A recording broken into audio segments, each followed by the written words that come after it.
A million excuses can be made, but none of them are valid. There is not a single reason to hate, ignore, ridicule, or want to cause harm to someone for just being oneself. What did I do, for example, to deserve to be bullied? Did I study too much? Were my marks too high? Or was it because I wasn't able to have the latest phone? Do any of the things mentioned before justify being treated as an inferior, being ignored and insulted through social media? I don't think so. I'm Olivia López Taiana and I'm from Argentina. For the EF challenge, I chose bullying as the issue I'm currently most passionate about solving.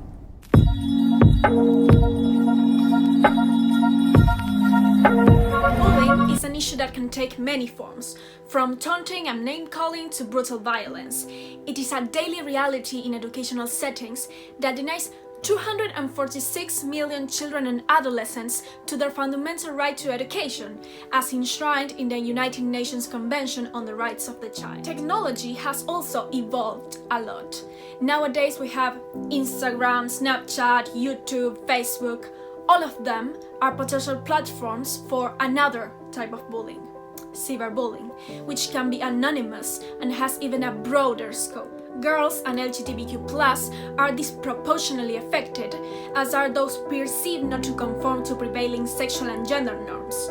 Stereotypes are reinforced by TV shows and advertisings, which we are exposed to every day. And the worst thing is society's acceptance of those attitudes. Not having the perfect body or just not measuring up to stereotypes are some of the reasons used in bullying situations, and they have psychological and physical consequences in the victims.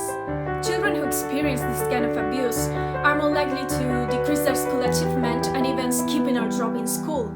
They also have a higher risk of anxiety, loneliness, low self-esteem, self-harm, depression and suicide. And due to stereotypes and social pressure, women especially fall into eating disorders such as bulimia and anorexia.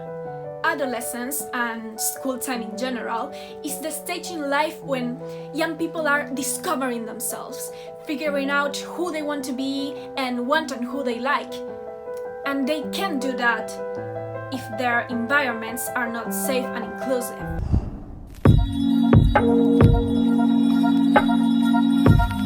A lot of measures can be implemented geared toward ensuring all children and young people have access to safe, inclusive and health-promoting learning environments. Let's take a look at them. Promote the empowerment of students for their self-esteem as well as for the fear of speaking about their problems. Raise awareness by tackling from an early stage. This means helping kids understand the concept of bullying, why it's wrong, and how to treat others with respect and kindness. All staff should be trained on bullying prevention, how to address bullying behavior, as well as how to react when the situation is already happening. Parents have one of the most important roles, and it consists in keeping the lines of communication open in order for kids to be able to trust and talk about their concerns. Supporting the school's message about bullying is also fundamental, as the first learning environment takes place at home. As individuals, each one of us has a serious responsibility. Treat each other with respect and kindness, the same way you would want them to treat you. Develop the self-esteem, not only on yourself, but others. And if you witness a bullying situation, take action. Don't be a bystander.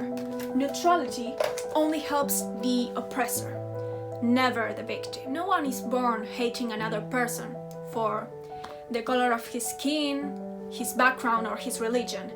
People learn to hate, and if they can learn to hate, they can be taught to love.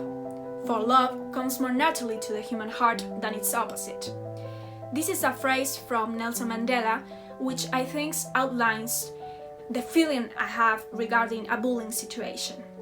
Thank you so much for listening.